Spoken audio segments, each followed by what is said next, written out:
Hello, and thank you for joining us. President Trump says he will make a decision on striking Iran within the next 2 weeks. The president said in a statement today he believes there is still a chance to negotiate with Iran in the near future, but he has also repeatedly said Iran cannot have a nuclear weapon. Earlier, White House Press Secretary Caroline Leavitt told reporters the U.S. believes Iran is closer than ever to obtaining nuclear arms. Iran has all that it needs to achieve a nuclear weapon. All they need is a decision from the supreme leader to do that. And it would take a couple of weeks to complete the production of that weapon, which would, of course, pose an existential threat, not just to Israel, but to the United States and to the entire world. Those comments come as tensions rise over an Iranian attack on the largest hospital in southern Israel. No one was killed, but dozens of people did suffer minor injuries. Israel is now accusing Iran of war crimes and says it will hold the supreme leader accountable. While speaking outside the hospital, Israeli Prime Minister Benjamin Netanyahu praised President Trump when asked about the possibility of the United States joining the fight. President Trump will do what's best for America. I trust his judgment. He's a tremendous friend, a tremendous world leader, a tremendous friend of Israel and the Jewish people. And we will do what we have to do, and we are doing it. We are committed to destroying the nuclear threat, the threat of a nuclear annihilation against Israel. CBS News foreign correspondent Debora Patta is following the latest from Tel Aviv. Deborah?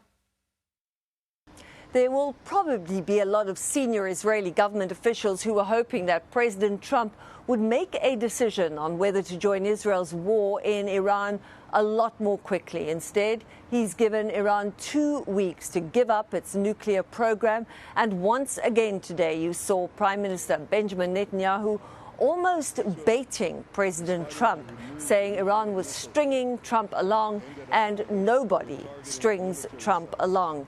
It is clear Israel wants a military response, and as for Iran, they have warned of serious consequences if the U.S. gets involved in this war. But at the same time, Iran's Foreign Minister Abbas Araghchi will meet with his counterparts from France, Germany, and the U.K. in Geneva for another diplomatic push. Back to you. Debora Patta, thank you. And CBS News senior national security correspondent Charlie D'Agata joins us now. Charlie, very good to see you. With so much at stake here, how would you characterize the mood there at the Pentagon as the president weighs entering the conflict? Yeah, Nancy, you know, the whole job of the Pentagon and the DOD is to provide the commander-in-chief, in this case, President Trump, with options. And Secretary of Defense Pete Hegseth has said exactly that. And there are several options. But I want to point out what Caroline Leavitt said earlier. She said, quoting President Trump, "I will make my decision of whether or not to go in within the next 2 weeks." That doesn't necessarily mean it's 2 weeks from now. It might be within the next 2 weeks, 24 hours, 48 hours. And in preparation for that, I can tell you what the Pentagon is doing to prepare. Most of this, I'm told, is about force protection in that area. There are 40,000 U.S. forces spread throughout the Middle East, some in, established military installations, huge bases like the Fifth Fleet in Bahrain, throughout the UAE.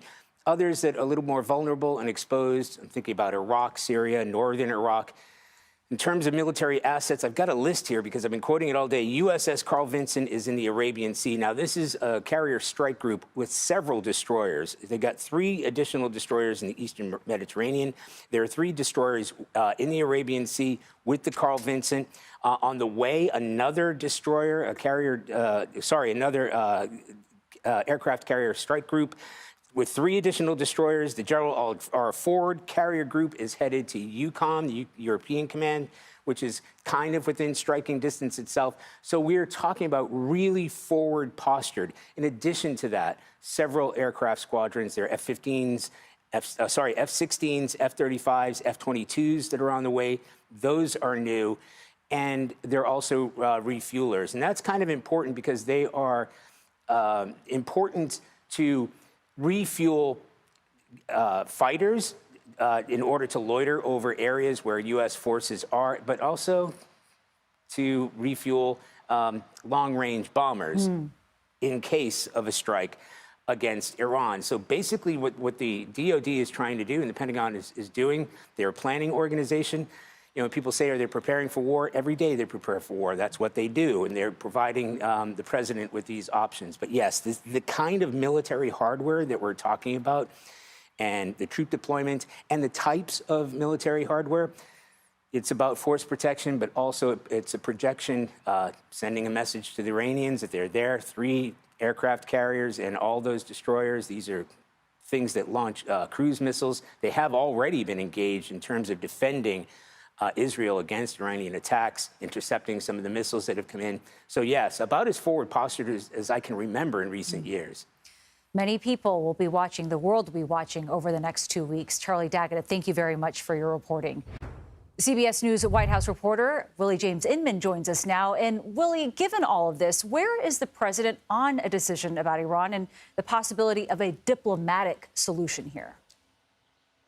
Hey there, Nancy. With that 2-week timeline, the president is leaving the door open for those negotiations to take place. In fact, Caroline Leavitt essentially said that that message about the president's stance will be relayed via the Europeans when they meet with the Iranian foreign minister tomorrow. We know that the president has seen those attack plans, those U.S. attack plans, has approved the plan, but has not made that final decision just yet. And today we have that updated timeline of 2 weeks. But I'll also note that the president has really been forceful in terms of his public comments about the situation to negotiate a deal with Iran, saying that Iran should have negotiated weeks ago, essentially saying that it's almost too late for Iran to come to the table for an agreement. But the U.S.